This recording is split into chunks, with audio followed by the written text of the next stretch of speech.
Assalamualaikum warahmatullahi wabarakatuh. Izin memperkenalkan diri, nama saya Nova Novita dari kelas Farmasi 6B. Di sini saya akan menjelaskan tentang parenteral. Apa itu sediaan parenteral? Sediaan parenteral yaitu sediaan yang digunakan tanpa melalui mulut atau dapat dikatakan obat dimasukkan ke dalam tubuh selain saluran cerna atau langsung ke pembuluh darah, sehingga memperoleh efek yang cepat dan langsung sampai sasaran. Misalnya, contohnya yaitu suntikan atau insulin, injeksi dan infus juga termasuk semua bentuk obat yang digunakan secara parenteral. Sedangkan, apa itu injeksi parenteral? Injeksi parenteral adalah salah satu sediaan yang disuntikan di bawah satu atau lebih lapisan kulit atau membran mukosa ke dalam daerah khusus dari tubuh. Injeksi harus steril dan bebas pirogen. Adapun di sini persyaratan sediaan parenteral yaitu yang pertama, sesuai antara kandungan bahan obat yang ada di dalam sediaan dengan pernyataan tertulis pada etiket dan tidak terjadi pengurangan kualitas selama penyimpanan akibat kerusakan obat secara kimiawi.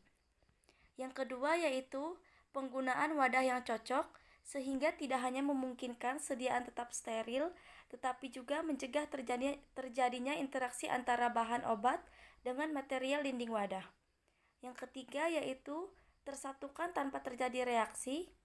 Yang keempat yaitu bebas kuman. Yang kelima bebas pirogen. Yang keenam isotonis. Yang ketujuh isohidris. Dan yang terakhir yaitu bebas partikel melayang.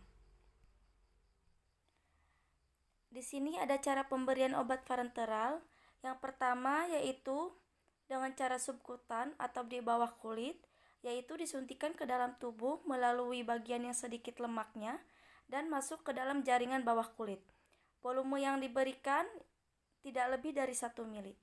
Yang kedua yaitu dengan cara intramuskular, yaitu disuntikan ke dalam jaringan otot, umumnya yaitu otot paha atau pantat.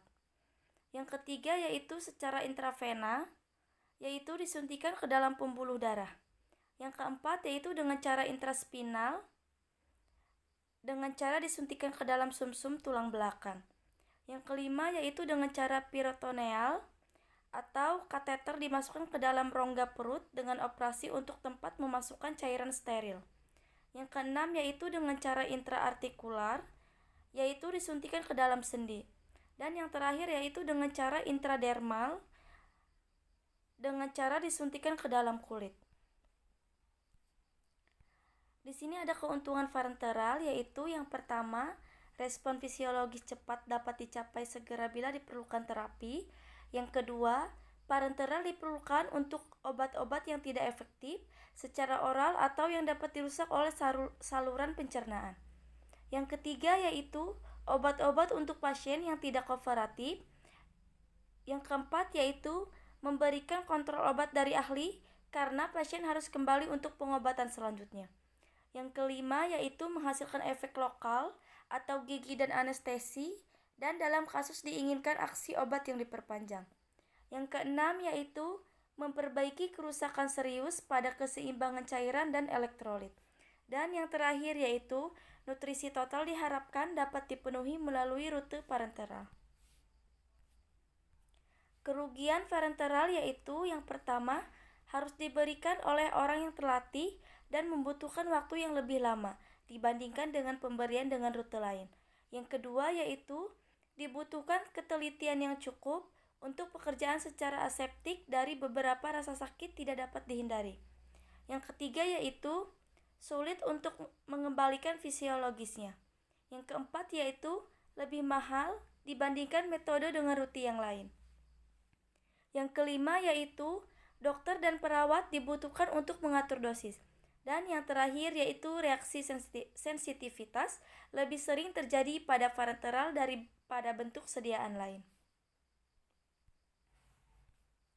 Di sini saya akan menjelaskan tentang perbedaan sediaan parenteral volume besar dan sediaan parenteral volume kecil. Yang pertama yang saya akan bahas tentang sediaan parenteral volume besar, yaitu sediaan cair steril yang mengandung obat yang dikemas dalam wadah 100 ml atau lebih dan ditujukan untuk manusia. Tujuan penggunaannya yaitu yang pertama, bila tubuh kekurangan air, elektrolit, dan karbohidrat, maka kebutuhan tersebut harus cepat diganti.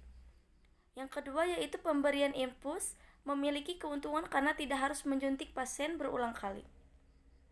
Yang ketiga yaitu mudah mengatur keseimbangan keasam dan kebasaan obat dalam darah.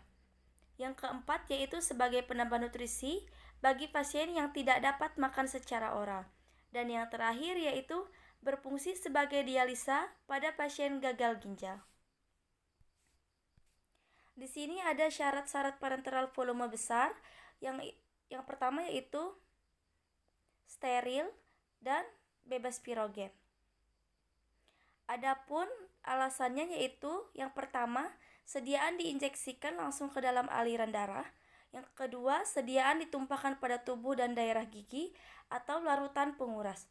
Yang ketiga, sediaan langsung berhubungan dengan darah atau hemofiltrasi. Yang keempat, sediaan langsung ke dalam tubuh atau dialisa peritoneal. Yang kelima, bebas dari bahan partikulat jernih karena dapat menyebabkan emboli. Yang selanjutnya yaitu dikemas dalam wadah dosis tunggal. Dan yang terakhir yaitu tidak mengandung bahan bakterisid karena volume cairan terlalu besar.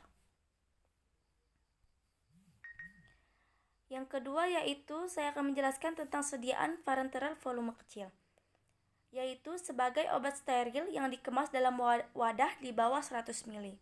Adapun kategorinya yaitu di sini yang pertama, produk farmasetikal yang terdiri dari bahan kimia organik dan anorganik dalam larutan, suspensi, emulsi, atau sebagai serbuk steril. Yang kedua yaitu produk biologi yang disiapkan dari sumber biologi meliputi vaksin, toksoid, ekstrak biologi. Dan yang ketiga, zat pendiagnosa seperti media kontras sinar. Yang keempat, produk radiofarmasi untuk deteksi dan diagnosis. Yang keempat yaitu produk gigi seperti anestetik lokal. Yang kelima, produk bioteknologi. Dan yang terakhir, produk liposom. Mungkin sekian yang bisa saya jelaskan. Kurang lebihnya mohon maaf. Wassalamualaikum warahmatullahi wabarakatuh.